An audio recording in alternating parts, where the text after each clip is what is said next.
বাংলাদেশের রাজনীতিতে যে সমস্যা হলো, যদি সরকার হয়, দেশের একজন রাজনৈতিক প্রধান হয়, তার বিরুদ্ধে জনগণ কিছু বলতে পারবে না। তার কোনো ভুল হইলে সেটা ভুল নয়, সেটা যদি আপনি ভুল ধরেন বা সাধারণ মানুষ হিসেবে যদি তার সমালোচনা করেন, এটা তারা সহ্য করতে পারে না।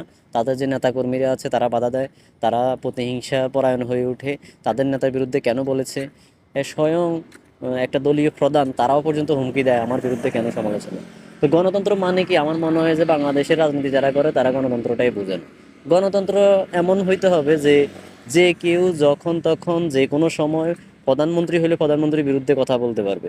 ফ্রান্সের প্রেসিডেন্ট ম্যাক্রন এত ক্ষমতাশালী প্রেসিডেন্ট, কিন্তু জনসমক্ষে তাকে যে থাপ্পড় দিয়ে দেওয়া হয়েছে একজন সাধারণ মানুষ, তো তিনি 3 দিন তাকে জিজ্ঞাসাবাদ করে তারপর ছেড়ে দেওয়া হয়েছে। কিন্তু আমাদের দেশে যদি হইতো তাহলে কি হইতো, ক্রস ফায়ার দিয়ে তারা মেরে ফেলা হইতো বা তার নেতাকর্মীরাই তারা মেরে ফেলতো। তো যতদিন পর্যন্ত এগুলা যদি সম্ভব না হয়, ততদিন পর্যন্ত আসলে গণতন্ত্রের কথা বলে লাভ নাই। আমাদের দেশের গণতন্ত্র আসলে কীরকম গণতন্ত্র, এটা আমার বুঝে আসে না। গণতন্ত্র এমনই হওয়া উচিত যে গণতন্ত্রের প্রধানমন্ত্রীর বিরুদ্ধে একজন সাধারণ জনগণ কথা বলবে, কিন্তু সেটার কোনো প্রতিবাদ হবে না। কারণ সমালোচনা করবেই মানুষ। আপনি দেশের প্রধানমন্ত্রী, অবশ্যই আপনার বিরুদ্ধে সমালোচনা করবে। আপনি এমপি হবেন, আপনার বিরুদ্ধে সমালোচনা করবে না? না হয় আপনি ভুল কিভাবে ধরবেন? আপনার নিজের ভুল হচ্ছে যে আপনি কিভাবে বুঝবেন?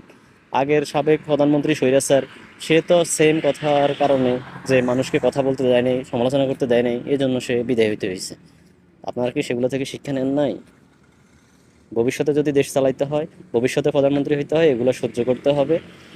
আর না হয় দেশের মানুষ সহ্য করবে না। মানুষ এখন আর বোকা নাই, মানুষ এখন অনেক শিক্ষিত, অনেক সচেতন, এবং দেশ এখন আধুনিক হয়ে গেছে, জনগণও এখন আধুনিক হয়ে গেছে।